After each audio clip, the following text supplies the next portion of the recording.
So, welcome to episode 3 of On the Rocks. Today I have with me Tommy Wallbank, who's a long distance runner and an advocate, I guess, for cancer, right?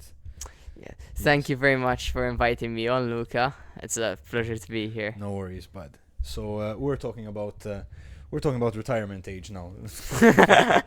But it's true what we're talking about right now. Long distance runners tend to retire quite early. Or quite late, actually. Quite Kipchoge, late. Kipchoge is Kipchoge still is going. still going. He's still going. So incredible. But yeah, how you joked about nearing retirement age. No.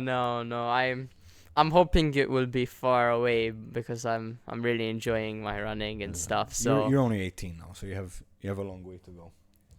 So, I hope so. You can never take anything for granted, of course. But how's training going right now? training's going great. You're preparing really for enjoying something it. specific, or you're just what's like the next thing on your list that's gonna be like your next event or your Well, next competition? I have a couple of 5Ks coming up in June. Okay. But my training is just geared towards 5K, 10K training in Okay. general. It's nothing's really changing and stuff. But since I finished my A levels, I've had a lot of time to train more and more. What were more your frequently. A levels? Because I didn't ask you before. Oh yeah, philosophy and computing. So they were Far from each other, very far. very far from each other. But it's quite interesting, philosophy. Philosophy is really interesting.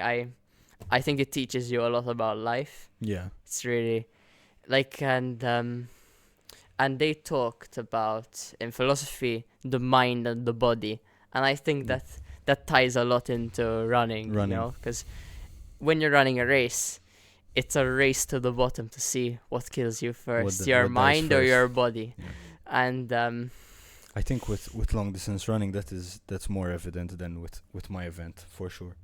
Long distance you're running for almost 20 minutes. Trying to fight the weather, your lactic, the Yeah. hill, everything. And I know long distance runners and I know people who do 5K. You'll run in any kind of weather, so I love running in the rain as well. I mean, because you get so used to running in the hot heat here, and just having a bit of a change, it's really great. Because like the wind adds another aspect to the running races. we complain so much about wind. No, We I mean, like, particularly complain a lot about the wind. I do think Athletes wind at track, as in. wind at training is not nice, of No. course. But when the race is windy, anything can happen. 'Cause It's you true. It adds another factor to the race. Yeah. adds a factor of strategy, and I love Yeah. it because Yeah. you can sit behind someone and they will get slightly more tired, so Mhm. you could end up having a mixed up kind Yeah. of race result. I think someone who is not as fast finishing faster, or vice versa. So it's quite interesting. Have you ever had or experienced a race where you're neck and neck with another athlete? You're together the whole way and you have like a nice dramatic end sprint in the end of the 5K or something like that. Well, I wouldn't say that it was like not for first and second for sure, Right. but I have had a couple of races where I've been neck and neck with someone. We've been working together, and like last race was the championships of the 5K Oh yeah. on the road. Is that Fast 5 or that's just the national championship? No, it's just a national What championship. what course was it? Marsa Scala. Yeah. It was here where we are. So it and we were together the whole way. Like I was right behind him and stuff. Mm. And he started to pull away a bit, and Mhm. and then the last K I caught him, I passed him, and going down the straight I tripped up a bit. I Yeah. lost my momentum, the sprint finish, Right. and he He passed passed me you again. again. Okay. You But finished third, fourth. it was ninth in the Ninth. in the championship. So it was a really competitive That's race. still a good position. I was very That's happy. ninth overall or ninth? 10th overall. 10th overall. And the age category was? Well, I was under 20. Under 20. I came Yeah. first under 20. First under 20. Oh, that's great. But there aren't National many. champion. No, second under 20. Second under 20. Second under 20.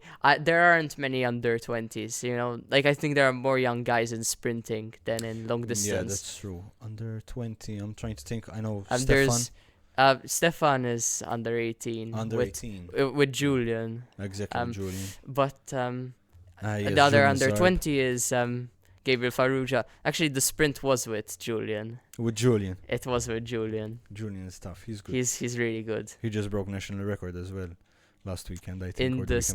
steeplechase, I think. Yeah, in steeple. I'm not sure what it was, but I know he's been chasing that national record all season. So I know Hard he was worker. happy, yeah. I mean, Yep. you have so many hard workers in long distance running though, and in sprinting, Mhm. you know, and you've got athletes coming all from everywhere across the board. They do different types of training. They do what works for them, and Yeah. it's The hardest workers come from long distance, for sure. All the long distance runners I've met or I've come into contact with, they're just constantly running, constantly thinking about running. When am I gonna make the time to run my 15K in the morning and things like that? no, No? they do. We do definitely think about things like that. I mean, Yeah. it's you've got to try and build the day and around it. Yeah. Sort of like when are you gonna find time to meet this person? What about lunch? What Mhm. about and in the year it was studying, you Yeah. know, Yeah. and in my exams it was very hard to balance. Now you've got these 4 months to really work Really on stuff. work and stuff. It's been I miss I've had having so that. much I miss time. that sixth form, post sixth form summer, and we didn't get to enjoy it because we had our COVID and everything. That's That second year. That's really not good because Yeah. COVID, it was a bit of an eye opener for Mm. sure. Like about the way we live and how we took the world itself for granted, you Yep. know. But I just love being back to normal now. Mhm. I think I can imagine what your training schedule would have been during COVID. It's a bit easier for long distance runners to been able to train during COVID because all you guys do is just run. The thing is, like with me, I didn't actually train No? during like because I didn't even start athletics at the Oh, you time. hadn't started. I started in 2021 then. Okay. So like the first part of COVID, I was So what were you doing? What were you doing before you started running long distance and stuff? I used to do karate back in the cool. day. But it's very challenging. You have to be very flexible. Yeah. But now all my flexibility is gone. It's gone. Like I can't even touch my toes. I can even show you if you want how far I go down. I get down to the middle of my shins. So that's something. So then what started you doing track? Well, long distance. So in COVID, I just said, you know, I just want something different to do, Yeah. and I went running, just a bit out of nowhere, and recently that year of 2021, one of my friends, Rebecca, had cancer, and she passed away, Yeah. and at school they wanted to plant a tree for her, Mm-hmm. but That it's Saint Michael's, but it never got done. So I see. um You took it into your own so hands. I kind of took it into my own hands, and I wanted to do something Yeah. in memory of her. So and that's how I really truly got into Started. running. And I Humble beginnings. That's a nice story. thank you. I mean, she was with me every step of the way though, on Mhm. all those runs. Mm-hmm. It was 1,000 kilometers, not all at once. No, I know. But How many days did it take you? It took me about 3-4 months. 3-4 months. But I hadn't really run before, maybe for a couple of weeks. yeah. But that was about it. So it was very tough at the Of beginning. But Did you collected money, as well? we collected money for Potino. Right. In How the much end. did you collect? About just over 10,000 euro Wow. in the end. So and they were an organization which really helped her. So I'm really glad that we managed to collect so much money That's for a them, that's a nice thing. because they're a great organization, NGO. They help so many people, Mm-hmm. for all different types of people, and you know, when you hear the news that you have cancer, Yeah, I not something you want to hear, of and course not. to have an organization like that supporting you is a game changer. You Yeah. know, it's Mm-hmm. Um, so I was seeing some of your daily runs and stuff. Who's the who's the weirdest person that you've taken on with you for a run? the weirdest. Like came out of nowhere, like you didn't expect him to come with you for a run. Oh, I can't really think about No. it. Let me. Can I tell you Yeah, about yeah. it later on? It's gonna be in the back of my No mind, worries, no but worries. And I'm so I guess the climax of the whole journey of you running every day was to reach that 1,000.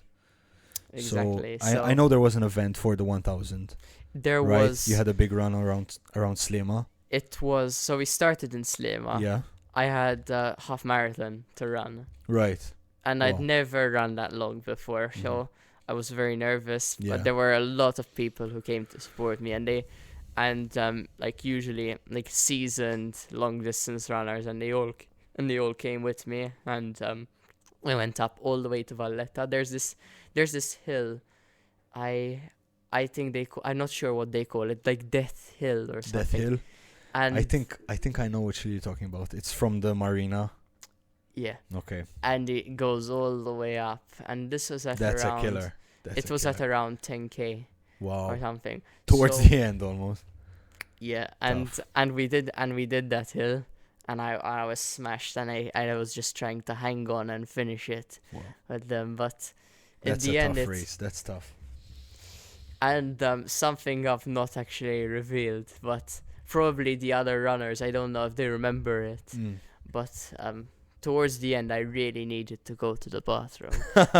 I and I was telling them, can we find a bathroom somewhere? I'll go for like 30 seconds, and so we're almost at the end, they said. Uh-huh. And I said, all right, leave it, let's carry on, and I carry on to the end, and just that feeling of needing to go to the bathroom coupled with the pain, Yeah. it's one of the worst things. But when it was done, I was, Ready to go to the bathroom. it was and ready to go to the bathroom. I think that's something a lot of long distance runners experience. This running for long periods of time, having to deal with, not using the bathroom Yeah. and things like that, especially in things like ultra marathons and Iron For Man, stuff like that. So what I do before is, because the thing is, you need to have a balance between hydration Yeah. and not peeing so much that you go to the bathroom. So I do a bit of a camel before a long run. I don't take water with me on the runs because it's Yeah, it's of quite course. heavy and stuff, Yeah. and It's where to carry it's it. annoying as well. It's very Yeah. annoying. So I do a bit of like a camel. So I drink quite a bit of water. So how much do you drink before a race? Right before a race? Right before a race, not much. Okay. But so I would drink water mixed with electrolytes like 2 hours before or a bit before, and then I would sip water up until the start. Okay.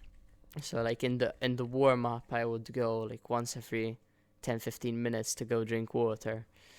But it's not enough water to weigh down. It's just to keep your throat all Right. wet. Just to keep you hydrated enough. Mm-hmm. So your coach is Fabio. Fabio Spiteri. Spiteri. Did you come in contact with him during your 1,000 kilometer runs, or was he already your coach?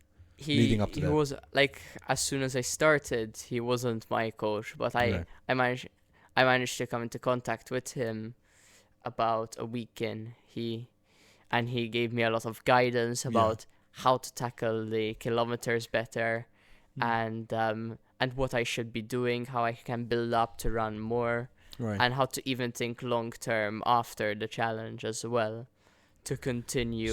So he got you to stay competitive. He did, like, and he told me, look, you have talent, you have natural talent, you should continue running after, and you can stay with my team, and we will guide you. Yeah. And I'm and glad he's he did. been You're very good long distance runner. I've seen some of your Thank you results, very much. and you have a number of top fives in the 5Ks and stuff like that.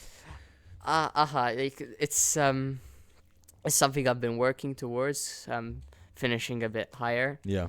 in these competitive long distance races. Mhm. Like recently I had my first race win, actually. Really? On I was the road about to race. ask how many wins you have. Only there was one cross country. It was youth Yeah. cross country though. So Yeah. like At with Marsa, the Marsa one. it was the Marsa one. Yeah, I it remember was like those. a series. I remember those. Like that was last year in December. Yeah. But since it was with youths, I think my first race win was the Pembroke 5K, Pembroke 5K. actually. So Nice. it was so your club race. Exactly. Exactly. Yes. It was. I remember really fun. doing the oh, those now my English isn't coming back. The Smart But City yeah, one. no, You okay, yes, I've done the mentioned. Smart City. That was the best 5K I've ever done. It was so much fun, and I really felt around the end of it. There's that big uphill. Yeah. I really felt my advantage as a sprinter, because I could go up the hill faster than anyone else, That power really and I had the power to helps. get up. But yeah, and then when I was young, I started off with a cross country. Well, I was I always see. doing cross countries.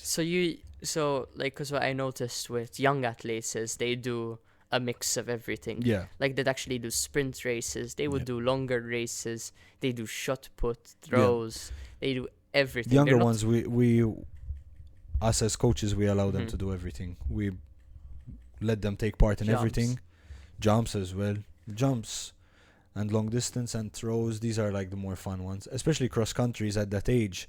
They're fun because you can, Mhm. take it if you decide to take it easy, like we used to do as we were kids.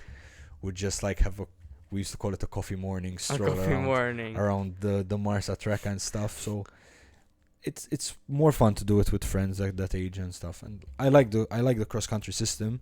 I like that they still do it, but I don't know. I feel like the importance of it has like a bit lessened over the years. Especially now we've become a bit I more see. like Marsa track and Malta Athletics has become more professional, which is a good thing.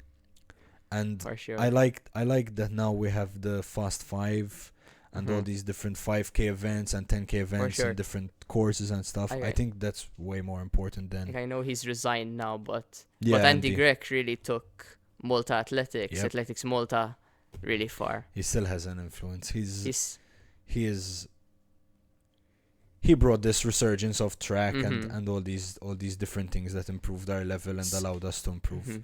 So no, it's a big deal. It is a big deal. And now GSSC, we have super high Multiples. hopes. Yes, We I have mean, very high hopes. like And we've got a lot of good long distance runners, middle distance runners. There's Jared McAuliffe. Jared is world class. He just ran he's- national record yesterday. he So- did or the day 146 in the 146 800. 5. It's crazy. Dylan's isn't it? 5Ks. Dylan is Dylan is a Dylan top is athlete top. as well. very top You've got Simon Spiteri, as well. 14:31. Mm-hmm. Luke McAuliffe, he's Luke up is there. good as well. Yes. There's Jordan Guzman. Yes. Jordan Guzman. Turned Malta, really impressive. I mean, he's in the 1320s. That's His 10K is more impressive, I think. He has 28:40, something like that. I think age graded his 5K is a bit better, but Mm. the mental aspect of the 10K is something different to Yeah. the 5. I hate watching 10Ks. You don't like it? I don't like watching 10Ks. I 5Ks are more interesting. Like on track a 10K is boring. You know what I mean? I But understand they go on a road, it's far more interesting. like the first 5K. Yeah. A lot of the athletes are together. Yes, exactly. It's true. They're all running Mhm. in a bunch. I've not done a 10K on the track yet, or I've not actually done a race on the track. On I've track? only been running road races for now, but I think you should try a 5K or even 3K. I think I want to do on the track 3, 5, and 10. Those long distance Mhm. events. I think 'Cause I think your personal best you said was like around 16, 16, 16. But if an actual 5K it's under. Like, so what happened in that Yeah, 16, tell me. 16 was the course was a bit longer. Yeah. So, like on my running app, like Strava, I have the actual 5K split, the Mm. fast 5K split, and it came to 15:58. But I'm not counting it as an actual personal best. Strava Fine. said it, so it's a personal best. Like, I would I wouldn't do that. I think if you have 15:58, if you try to do it on wait, what course was this? This was Marsa Scala. Marsa Scala, it had a couple of hills, but it was I'd say it was an average course, like fast but not Generally quite low. I think you could dip into the 15 ones, 15 if you go on the 5K on track. right Maybe even now. less, yeah. Not right now. No? No, not right now. I think at best right now maybe 14. Sorry, no, 15:45. I think, because when you take seconds of a 5K, like 1 second of a 5K isn't as much Yes. as Yep. 1K of a sprint, but Yep. it's if you take 30 seconds, That's that's it's a big chunk Mm. still.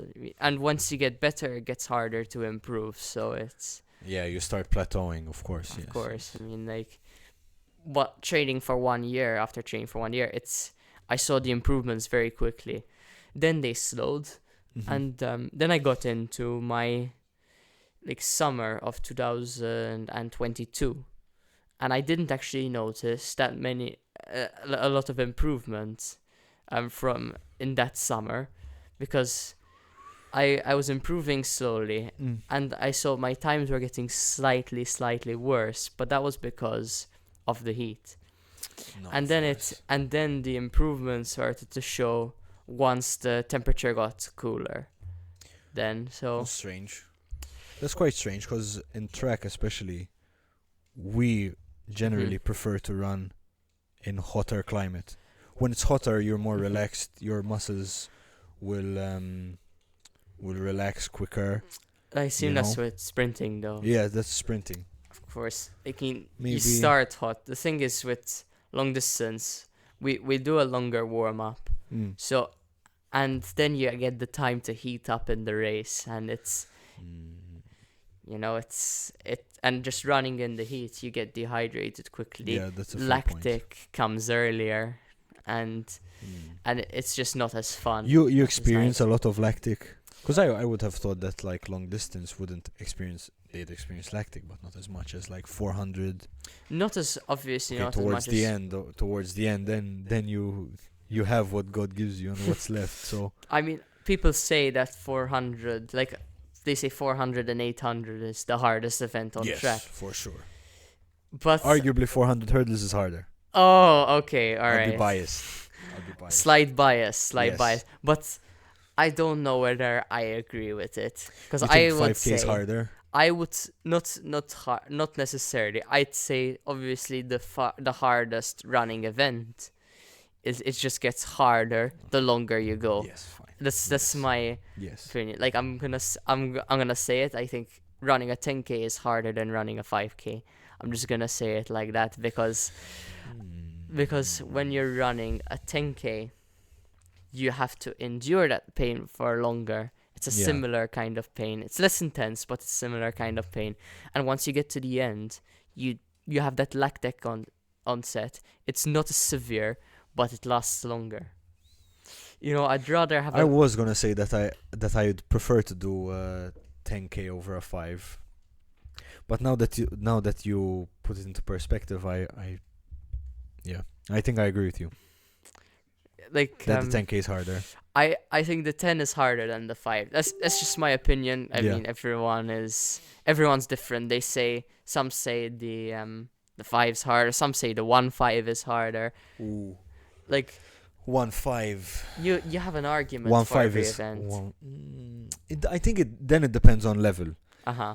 If you are at such a level that you can do the 1.5 with efficient speed, then I think it's easier. But I think the energy expenditure 1.5 to 5k, I think you'll die more at the end. I think you'll die more at the end. In the In the you'll 1.5. feel way more lactic. I think you'll come up with way more lactic.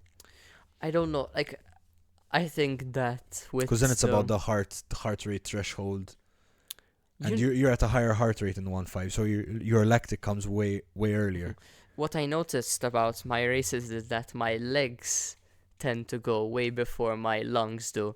So like in the 5k I would be very out of breath at the end, Right. but it's more my legs that are stopping making me. you tired.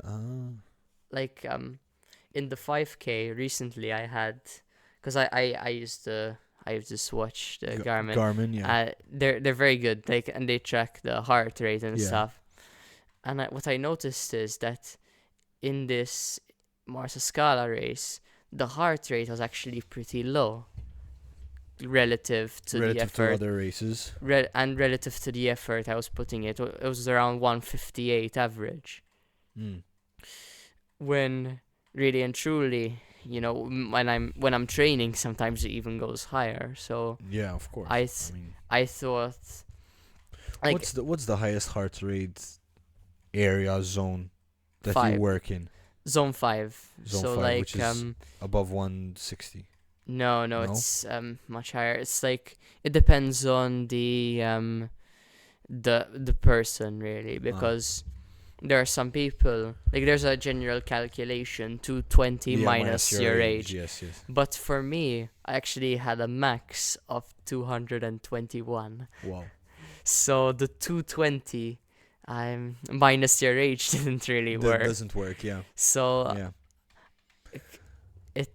I mean, zone 5, I'd say probably are above 195. 195. Or like above 190. Let's say that. We had tests done recently. So in our course we had a unit of physical testing, and our test was lactic acid production, and obviously I was the guinea pig. So they put you on a bike and they test your. Oh, they take your. Yeah, they take your blood. There's Jakob Ingebrigtsen. I don't know if you've heard of him. And his brothers. Bring the mic a bit closer. Oh, sorry. Just turn it. You can stay where you are. Just turn it. Yeah. All right, great. And they actually measure their blood lactic levels, during the session. Yeah. And they try to keep on the treadmill, no?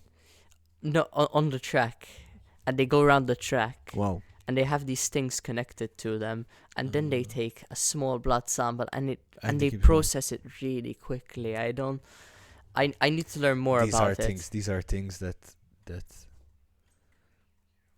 if I see it in Malta, I'll be so impressed.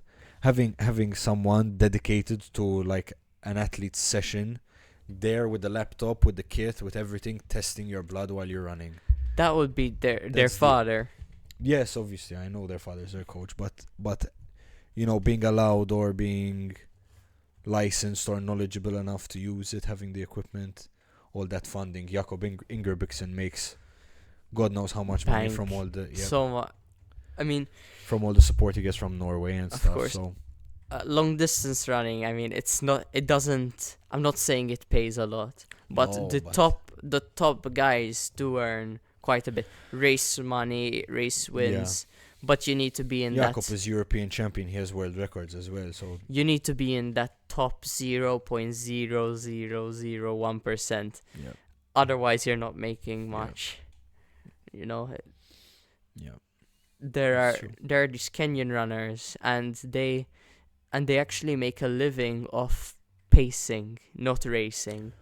So they would go to races and they would apply to be a pacer instead of trying to win the race themselves. Wow. So they would run with the lead pack, and they would set the pace up until maybe 30k. Yeah. And then they'll stop. Wow. And that's how How they make their strange. living. Is You'd think that if they can pace 30K, they'd be able to actually compete. No? there was this one case. This was at Uh-huh. the Abu Dhabi Marathon. Uh-huh. It was a couple of years ago. I can't remember the exact year.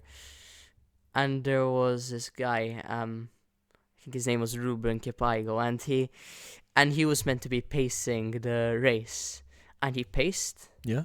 and he still had energy left, and he just kept running the race, and he pulled away from the pack. And he won? He won the race as a Wow. pacer, Wow. and there's no rule as a pacer. You're allowed to try and win the race, I see.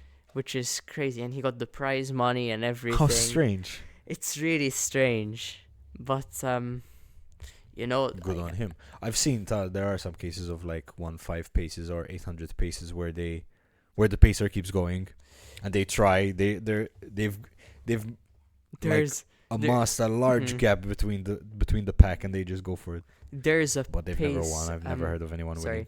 there was a situation back in the 1980s Yeah. where there were the best 800-meter runners in the world, and there was the pacer, and he started and he took off. He kept running and running, and there was a guy, and he was shouting the wrong splits to the other runners. Right. So they thought they were going really fast, when really and truly they were going extremely slow, and they thought this guy was outrunning better than world record pace. Wow. And when they realized and they started sprinting, Yeah. it was too Too late. late then.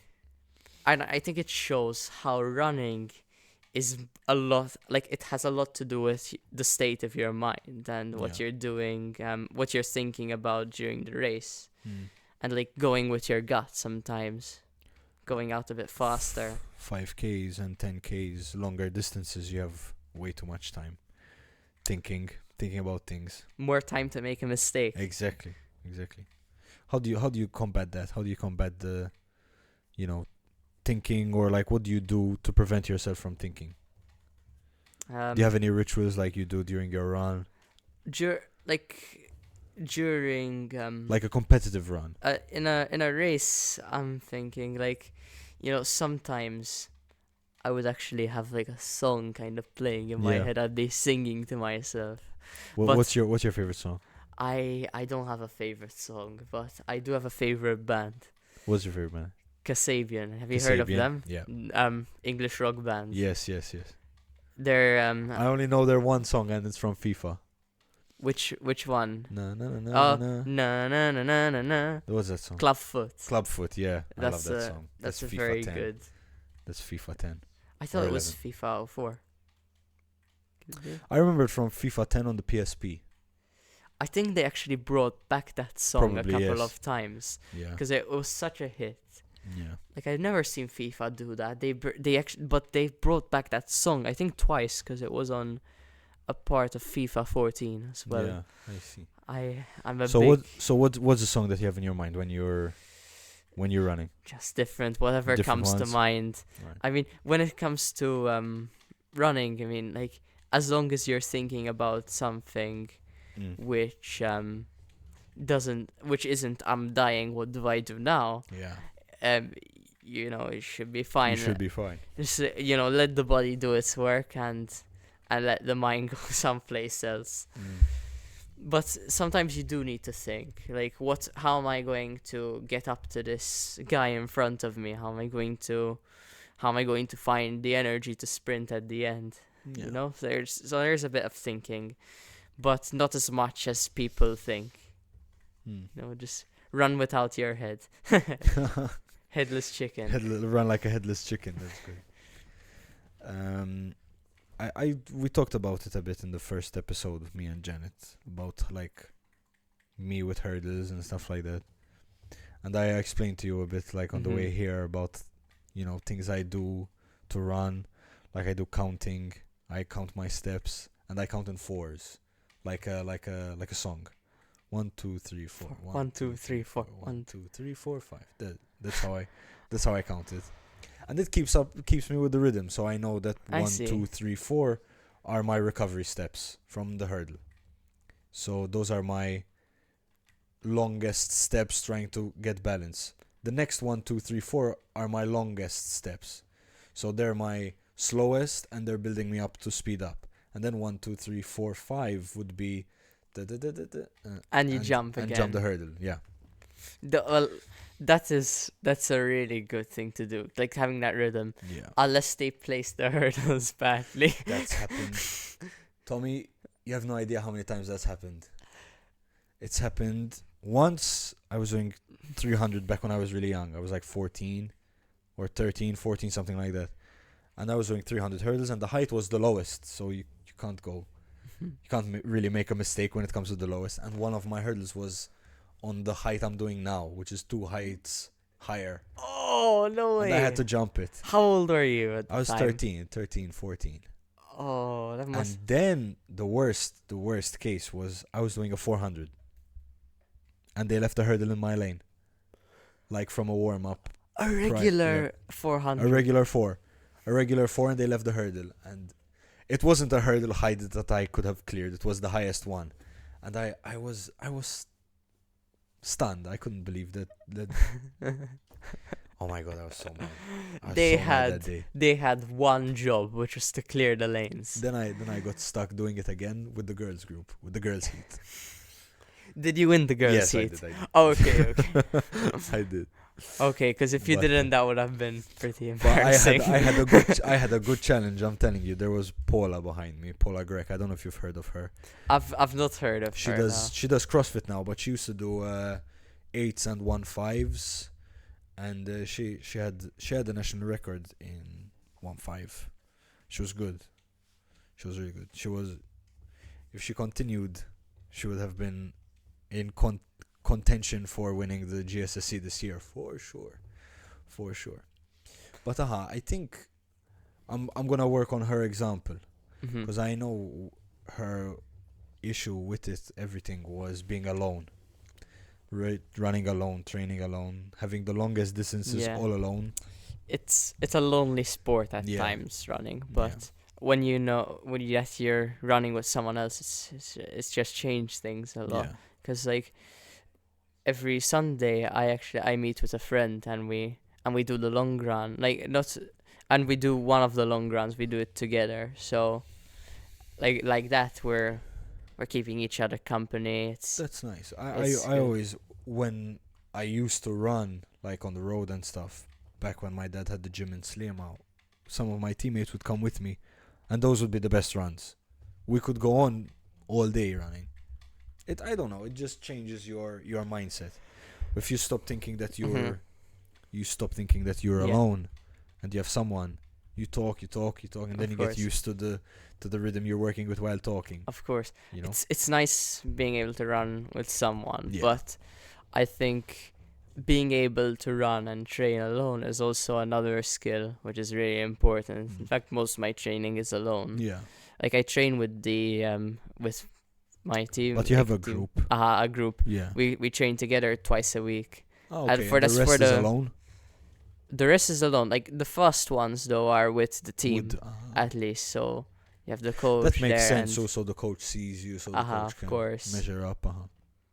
Like that, he can measure up your fitness, how you're, what you should aim for, what you should do this weekend. You know, it's a great help just being there with the coach. But I think training alone is a skill which is important. Like for my longest run of the week, like it's usually like 18 to 21k.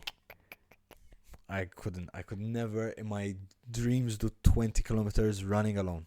It's with music maybe. No music. No usually. Music. No.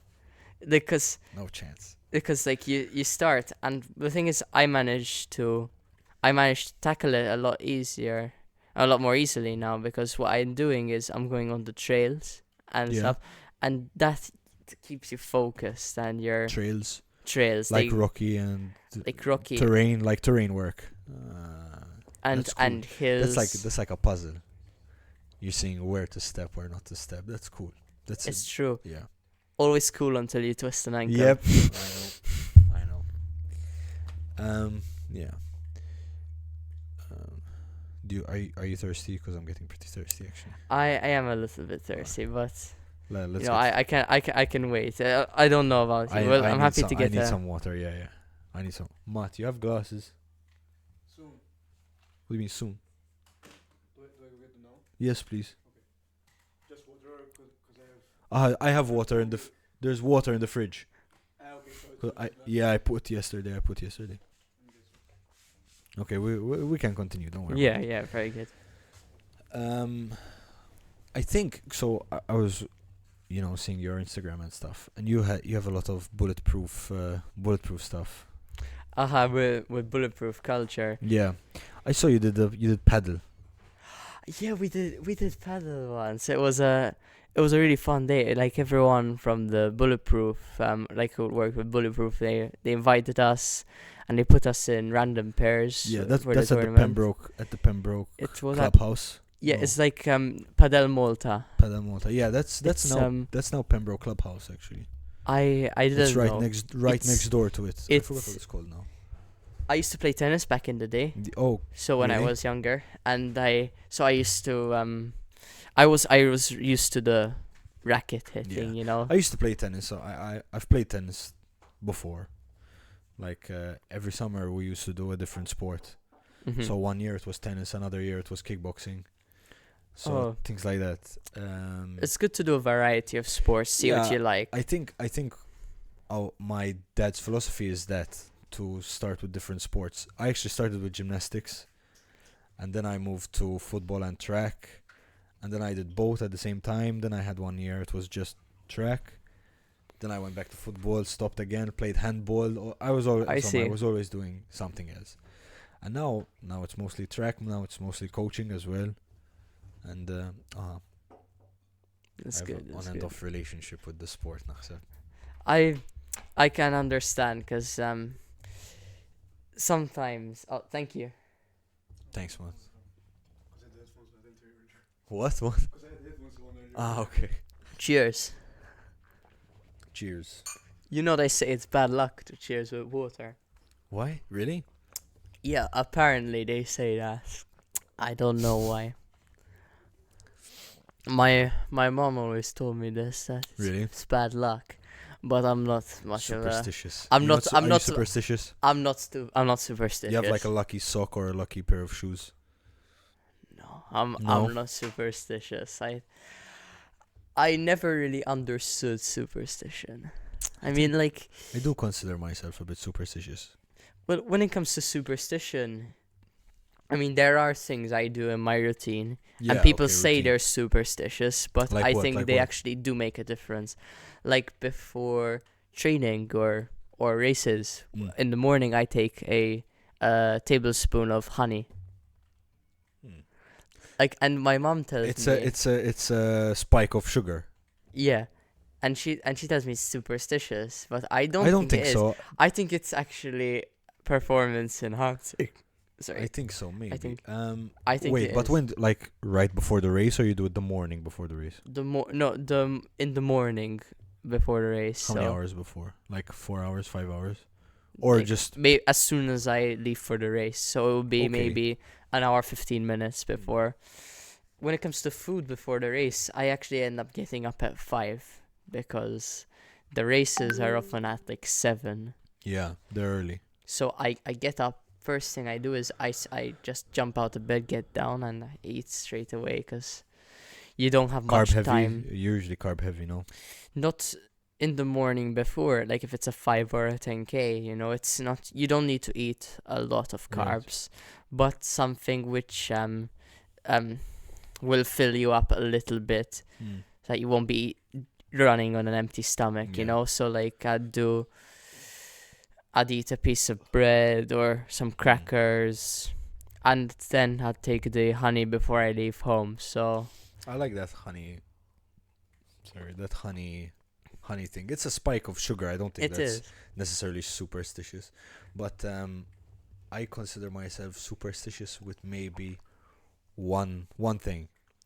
I have a pair of spike shoes that I don't wear anymore, and the one time I wore them, I twisted my ankle, so I refuse to wear them. Oh, You know, okay, all right, I see. like they're there. I see them every day, and I'm like, nope. I might need spike shoes. I'm not gonna wear them. I don't know why. It's just I have this connection to them that the one time I wore them, I twisted my ankle. So that's my superstition. But Other at than that- least it's based on a reason. Yes, it's true. It's a reason. Because I know there are some people and they have superstitions and they would and they'd say, okay, so when I go onto the track, first I'm gonna put my left foot on and then I'm gonna put my right foot on, and I've never Nah, no, then understood that's, it. That's, So that's weird then. so I think my kit you know, is each red. to their own. I think my kit. I always wear the same kit for the year. I have the same vest and the same pair of shorts, because I'm the most comfortable in them. But I don't Mhm. like changing. So if you see all my photos, like of track and competitions and stuff, I'm always wearing the same orange vest. You know, it's kind of weird. Yeah, to see all I the photos can that they're the imagine. same. No, like with me, I wear these shorts. Mhm. For races I use one of two pairs of shorts. So Yeah. it's either these Adidas ones. They're really short shorts, and they've got like and The they're all slit. black. Yeah. And the other pair are exactly the same, but the slit here is green instead. Cool. So the race photos, if you notice, they're slightly different. Yeah. With those shorts, and then I've always worn a black, Mhm. also Adidas shirt as well. I So see. like I use three shirts really. Just one there's like a small logo here, there's one with a big one, and there's one with a small one in the middle, and I alternate between those three. So for that race Mhm. I wear that one, and that one I wear that one, and I'd make sure to have it changed so the photo would be slightly At different. least it's a bit different. Okay, that's true. That's true. Maybe I should get inspired, some inspiration from you, because every photo I just look like I've never washed my vest. You know. No, it's But you have a sponsor with Eurosport, no? yes, with Eurosport. No, it's That's good. for they've really helped me, really Yeah. supported me and stuff, you know, just to be able to go there and to know that you have a big company like that Yeah, supporting supporting you. you, It's important, yeah. it's really great. And you're so young in the sport, having this support is major. It really It's is big. just it gives you that advantage when it comes to getting gear as well, and Yeah. and stuff like that. So It takes Just- one thing off your mind, though. for sure, Yeah. So and they've really helped their yeah. company, and they actually do care about the environment as Yeah. well. Like you see, they've launched campaigns and stuff, and Mhm. where now if you go to the shop you have to buy the bag, because we use so many bags. Mhm. Like in my house there are lots of shopping bags and stuff, Yeah. but now like because of this, like I'm getting the shopping bag from home, and it's Yeah. it's very good, you Mhm. know. So now you're preparing for this triathlon relay with Fabio and With Rod. Yeah, so there's Rod Cielia. He's another long distance runner. Yeah. He trains with Evolve. Mm-hmm. Roana Farrugia, she's a swimmer, Yeah. and Ryan Muscat. He's a triathlete, Okay. but actually Roana is a triathlete as well. But Roana is going to be the swimmer, and Ryan's going to be the cyclist. Okay. What's Rod's designation? So you're running, no? I'm running. He's a runner as well. As well. Okay. We compete against each other. Oh, against each sometimes. other. Ah. So- Okay. So but your he's a- team is Joanna and With Rowana and Ryan. Rowan and Ryan. Okay. And they're two triathletes there. Okay.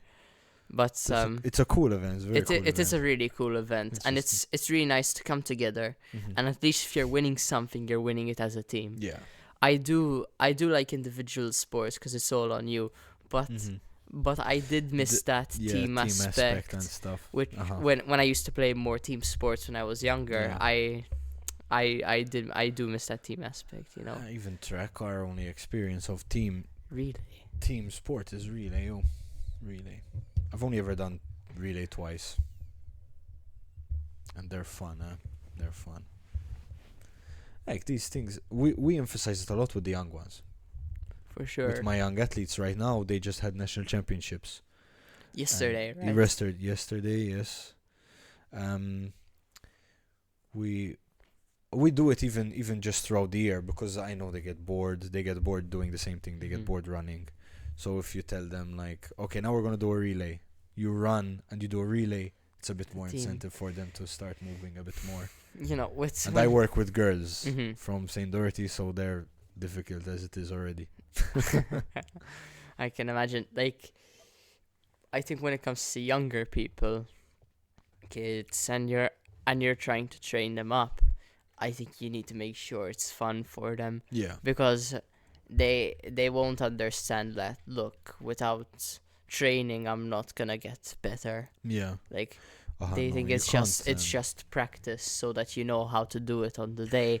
So I think it has to be a bit fun as well because they Mhm. need to have the You can't incentive put to that on actually children, go. telling them that this is all about competition and stuff. It will No, just not drive at all. everyone away.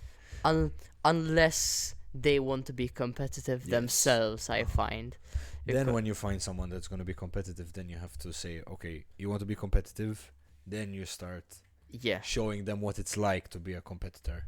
That I think is important to I create think it is. a competitive culture. I think competition's important, Mm-hmm. but it needs to be healthy competition. Yeah. You know, I think competition really helped to make me into a better runner. Of 'Cause course. Because Of like course. just being able, you see the same runners at all of the races, like, and like there was. But somehow it's always different. It's always a For bit sure, different. because it's a different course. You're gonna see a different type of run. I think that's what I like about 5Ks on road, or like Xterra now. Now there's Xterra. Xterra, they have the trails and stuff. That's fun. Those I've are wanted interesting. to do it. I I've really really want to wanted do to do it. I've been really practicing on the trails Mhm. to try and do one of those, but If I they're become a bit- crazy enough, I'll do one. we'll do it together. Okay, I'm in. You're in. You're in. Yes, I'm in. We'll do it. We'll for see. sure. We'll see when the next one is. Man, that'd be super Not fun. not longer than 21K though, please. How long are they? Cause like there's No, this don't one. worry. I'm thinking of one that's gonna be like 4K, 4K, something like that. All right, good. Because there's this one which they do in Gozo, Oh, and you can either I do heard the about it. you can either do the 11K. Okay, that's not too bad. You can either do the 21K, a bit worse, Basically but a still marathon. not too bad. Or you can go and more than double the distance and do the 50K Xterra around Gozo. And I don't think that's That's ideal. no. Not my even- God, 50K. Not even 50K on terrain sounds Yeah. like hell. That like sounds like hell. that's not even ideal for me because I know I'm a long distance runner, but I'm not that long. You know, I mean, like Is it? it will destroy the You muscle thinking of fibers. doing a marathon? Marathon, not really. Half No? marathon, I am thinking of doing. Mm. Like, there's this one. There's the Pisa half. Oh, Pisa, yes. I've like in the back of my mind, I've been wanting to go up and go Yeah. and run it. Have you competed abroad? Never distance? competed abroad, No. so it would be a nice opportunity to be able to go up Definitely. somewhere different. I want to do the Malta half next year, though, Mm-hmm. for sure, because I've been running for 2 years now, and I feel like it's the time Yeah. for me to do at least one half. And you're used to running 100 kilometers a week, so half marathon. I mean, I You mean, know. 100K in a week. This is only the last 2 weeks, because I've had so much time so on my much hands. time you're just bored. Go for a run. Yeah, not doing anything. Go for a run. That's good. It's That's good. but you need to Better make train. sure. Better train than do something else. Most times, but you need to make sure that you're not doing too much too soon, because Yeah. there's always the risk of shin splints, your Mhm. knees blowing out, your ankles hurting. Yeah. Like at the beginning, like at the end of last year, like I was running. Actually, no, I was walking actually, and I rolled an ankle, and it really swelled. It was big, and it went red, and I could hardly walk. And I had to go to the hospital and get it checked. And You had a break or something? I had to take a week off. Only a week? Unsee. It was a twisted ankle, like soft tissue, the ligament and stuff was Yeah. damaged. I've But had that one. after a week it was fine, and I started harder training than after 2 weeks. So Honestly, that's quite a short recovery. I 3 weeks. I was expecting, like, 'cause for most they say 3 weeks. Mm. After 1 week it was fine. So I took a bit of extra Precaution before. precaution, and then I went out again. That's wise. I've Yes. I've been very lucky with injuries. I don't want to I don't want to jinx anything. I'm not a superstitious one, Yeah. but I don't want to jinx anything. Yeah. I'm lucky that I've not had many breaks in my training. Just the ankle twice. I'm quite the opposite, Tom. You are. I'm very, very Oh, no. injury prone. I think last year was the first year where I spent a whole year training, competing, and I never had an injury. That was the first year of a career of like 7 years. That was the first one. You mean like a major Yeah, injury? yeah, major injury. I think last year, before I went to Glasgow, I never missed a week, a day of training. That's really good. I kept it super consistent. I was training really hard. I could have kept it going to Glasgow, but Glasgow was difficult. I think that was an eye-opening experience for things that come from abroad, from Malta and stuff. What do you mean exactly? So Sorry. I went to Glasgow for Erasmus, Aha, yes, you and told me. I was training at the Emirates Arena, indoor arena, which is top class stuff. They hosted DNA competition. They had indoor championships and things like that. And just experiencing the facilities, meeting people who are in the Olympic team, the Paralympic team, things like that, outside of Malta and stuff, was like, wow. That I started to feel like what I'm doing here at home is like nothing compared to what I could be doing if I was here.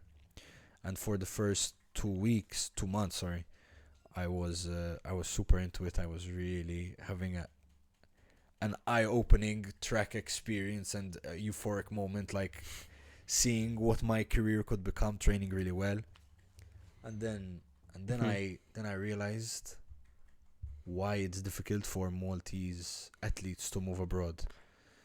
The hour change in the UK is for winter is particularly bad. There's very little sunlight then, and I was suffering really bad. There was nighttime comes at like 4 o'clock, so I have only like 6-7 hours of daylight, things like that, and then I suffered with training a lot, and I think that's what made me start to like move towards coaching.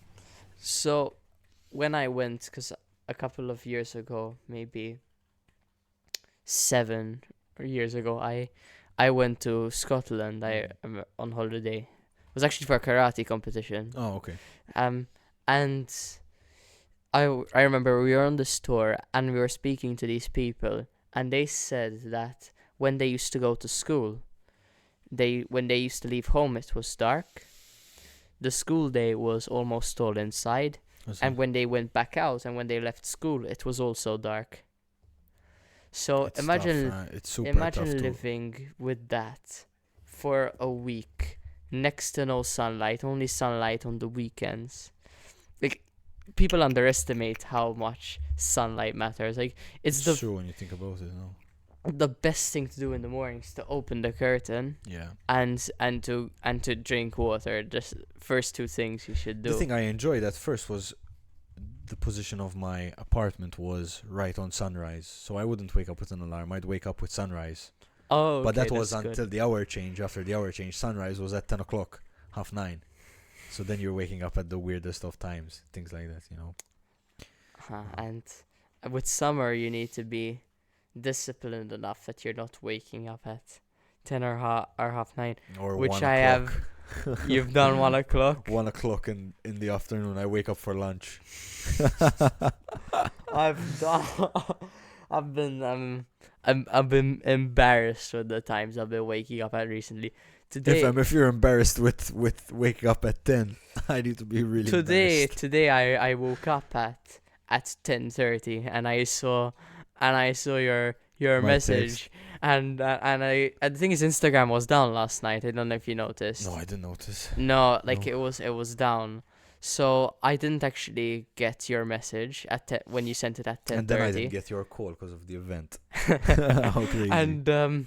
And I saw, oh no, Instagram's been down. He's messaged at 10:30. I've still not answered. It's 10:30 now, and and then and Yeah, that's we why we I sorted called it. you. We sorted it. Yeah, we sorted it out. Damn. Did you train today?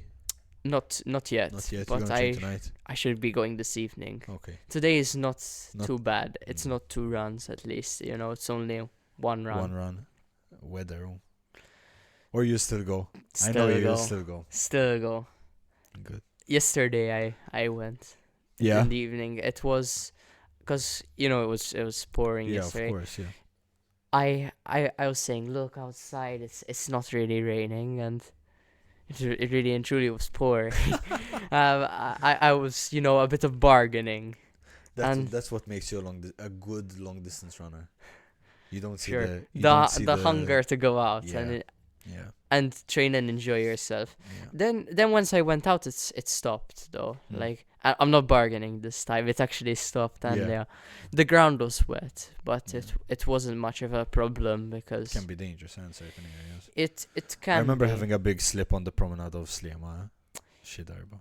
I've never really slipped No. on the promenade, but when it's rainy, I don't like to go onto that Slema it, part yeah. of where between the left side and surf side. I don't like going there on Ah. rainy days because it can be very slippery. And it's So- downhill from Surfside towards Love Sign. It's all downhill. So either I'd take like a side road and I'd Yeah. go on the other side, or what I would do is I would go the other way and I'll go to Valletta because Mm. the ground is a bit more grippy there. You know, when it's wet and stuff, Yeah. you need the You need more safety grip on. is the most important thing. Mhm. So I get you. No, Of it's- course, no. I mean, it's why I don't really wear earphones when I'm on my runs. no, especially in Slema, it's super dangerous not to have full awareness of what's going on around you. No, and then imagine like because it's not just the cars, it's also the people. Yeah. When you're running on the Especially now promenade, with scooters as well. the People with scooter. scooters. Oh, I had a close call with a scooter Yeah. twice. Let me tell you. There was one time I was on this narrow pavement Mm. around, you know where the Gzira Park is opposite KFC. Yeah. Yeah. I was not running through the park. I was running on the narrow pavement close to the park. I was on the left hand side, and there was this scooter, and he was going maybe 20 kilometers per hour, max speed for sure on the scooter, and there was a blind spot, and I was running down, and this guy just came, and I had to jump out of the way. That's So, the scooters, I understand they're good for the environment and Yeah. stuff, but they really shouldn't be on the promenade. And I think they need to either be on the road or the pavement. They've got to decide. They're road license vehicles as well. So It's difficult to put them on the road because we don't even have bike lanes in Malta. So if Mhm. it's dangerous for bikes, it's definitely dangerous for scooters people who aren't experienced using a scooter on using the road. bike lanes. It's difficult. It's another problem. I don't cycle myself, but I obviously, since I train with triathletes, I know that they cycle and Yeah. they use the bike lanes Yeah, a yeah. lot. And the problem with the bike lanes is here that they don't use them and they end up cycling in the road because since no one uses them, there's a lot of debris. And if you ride through there, you'll get a puncture. I see. So they've got like tons of problems with that, and The- they end up needing to get a support car, Mm-hmm. and they'll drive, and this Lalo, car wow. will drive on the coast road, and they will get the bikes and they will ride in front of the car, so like that they'd be safe from the other cars. Wow. The It's lengths. disappointing that they have that Mhm. they have to resort to that. It is a bit, but at least in like Hazabuch, they open the bypass, Yeah, yeah. and No. you can cycle there. I I see. think it's once every 2 weeks. I'm not fully sure though, I didn't know that. I didn't know. but that's good for Mm. people learning how to cycle and stuff. That's good. I think if we want to improve our environmental position and stuff, if you want to put it down, yeah, like the position of our environment and how we take care of it, that's something that infrastructure needs to change. Bike lanes and I know less and less people who know who not know. Obviously, I think everyone knows how to ride a bicycle, but less and less people really. I've never ridden a bicycle. You and me are in the same position. I learned, and then later in life, I never needed it, and I ended up forgetting. No, Like I've, now and again, my friends in Croatia, they all ride bikes, and then when they go out, I join them, but I'm just kind of lost and have to just walk with the bike next to me. I've always wanted to cycle. It looks like so much fun, and you're in a group and you're cycling, and but I mean it's too risky. It's here. too dangerous. It's not worth it to use it as a mode of transportation because you're risking a lot. Running as a mode of transportation is safer because at least you can ride on the pavement and That's stuff. true. That's true. You can- If I could run to like uni or something, I would, for sure. It seems the most convenient, and even like parking at university is like the biggest debate right now. Everyone complains about that. That I have a Vassallo group, the campus hub. Yeah, campus hub and stuff. They That was a big thing earlier in the year. I remember that. Like €7 for parking and stuff like that. And, riots. Riots. What really annoyed us like a few years ago was when they used the turf near MOC as parking. That was like a big statement on how little people care about Mhm. the state of our track, about the pitch and things like that. This was they used the university track as parking as well. Yeah, that Yeah. turf in the middle. That's was annoying. crazy. That was annoying. I mean, like, I think they were doing some construction work and stuff, and they said, "Oh, no one uses that pitch anyway, so let's just put our cars there," instead of deciding on improving the infrastructure and finally using the plan for the track and stuff that's been there for years. Well, the thing is with the university track, it's not actually that bad. Like you run on it, you can run in trainers. The problem with that is if they refurbish it, Nah. there are probably gonna be more people, and they'll probably charge you for it. I mean, They're probably gonna make you pay. Let's be honest. no, they will, and I think they should, because if the plans that they have shown for the facility and stuff, they're good plans, But if you're seeing it as a good free way to like get few rounds in, yes, I agree with you on that. I agree that it's good for long distance runners, but I think only having one full size track stadium in Malta, and we have that space that's not being utilized to its full potential. I think understand. No, if they could, actually have an open track for us in Malta, like a broad, like a free open track. like a free open track. I mean, I think, don't know. Marsa would probably go out of business, but because they spend so much money refurbishing those tracks. I mean, It's I think it would still add a factor of like different environments, Like I've hardly ever. I think I had one experience in my life where we competed on different tracks. We used to have things called triangle meetings. They're called whatever. We used to have one in Sac, I think. No, sorry, one in Savio, one in De La Salle, and then we had one in the track in Gozo. the horse track. No, not the horse track. There's the track in Victoria near the school. Now it's not there anymore. As far as I know, it's not there anymore. But it was a 200-meter track, 6 lanes. And that was like a super fun thing, oh my god, everyone's going to Going all around Malta. going on the boat to go have a competition was like a big thing for us at the time. You know, so having things like this, like different tracks and stuff, I don't think it would put them out of business. I think it would improve business. I think, in my opinion. That's good. That's good. And we have super weird tracks. Like the La Salle is 300 meters. 300 meters. It's true. 300. Sec is 4, but it's 6 lanes. And then Sec is 6 lanes. Sec is 6 lanes. Yes. It's a good track though. It is a good track. It's a very, very fast and hard track. Like it's the worst track for training, but it's super good for competition. Is it hard with spikes? Yeah, so like by hard I mean like when you press into the ground, it doesn't give way as much. So like the Marsa track would give way a certain amount, but then the SAC track would give way far less, which makes it bouncier, which makes you faster, but it's harder on your body, you know. So like us, when they were refurbishing the Marsa track, we had so many injuries. Everyone was injured. Everyone couldn't adjust to how hard the track was, you know.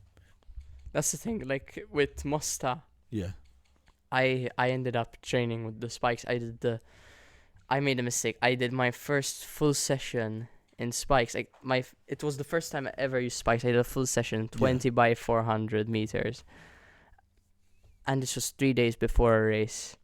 Your race was on track, No, it was on the road. I wanted to prepare to try the races on track, but I've not been able to adjust yet. So it might need to take longer. If you're easing into spikes, you need to go really slow. You can't have a whole session with them. I know. I've been doing to do a quarter of the session. And that's it. And now I've been doing even less. Like I'm handling a quarter of a session quite well now. So like I'm just gonna keep with that and maybe try to increase it slowly. Okay. Maybe I want to see about potentially using a softer track. Like I know there's Marsa, but you need membership. There's another track. I can't Verdala, I think. I don't know if that's open to the public. I think it's 300. No, that's not open to the public. It's not. I think there's one weird area in Melli, That's Selmoon. Selmoon. There's that one. But I've never been there. I don't know if it's hard or not. But Marsa's relatively soft. Marsa's quite soft. Like even because we have the warm up track as well. Warm up track then is perfect for low impact running and stuff. Yeah, for sure. I mean, you see track runners, they tend to have more problems with their calves usually, but I think since the Marsa track got refurbished and stuff, and they fixed up so much, maybe we're noticing less injuries. Like in fact now they set up the ice spots there. No, that's true. And the gym, so they've prioritized a lot of things for recovery now. And it's true, this year, knock on wood, we haven't had injuries and stuff like that, so no. I couldn't reach the wood. I think everyone this year, because of GSSC and because of what we're having right now with like Formula and stuff, everyone's way more geared for high intensity competitions, and we go abroad a lot more, so we're more geared for GSSC now. Yeah, that's great to hear. You're gonna come watch you? I might watch a race or two, but I need to see. I'll be interviewing the finalists. So you'll be interviewing the finalists. Yes. Maybe I'll come with a disguise or something, and maybe I'll get an interview out of you. Bomba, yes, for sure. Good. All right, so I think we'll end the episode here. All right, bud. All right, thank you so much, Luca. Really enjoyed coming on with you. Yeah, I'm glad you came. And sorry about yesterday. No worries at all. But yeah, I'm glad we managed to get in the episode. Yeah. Thank you so much. Of course, bud. Really enjoyed it. See you guys next time. Peace out.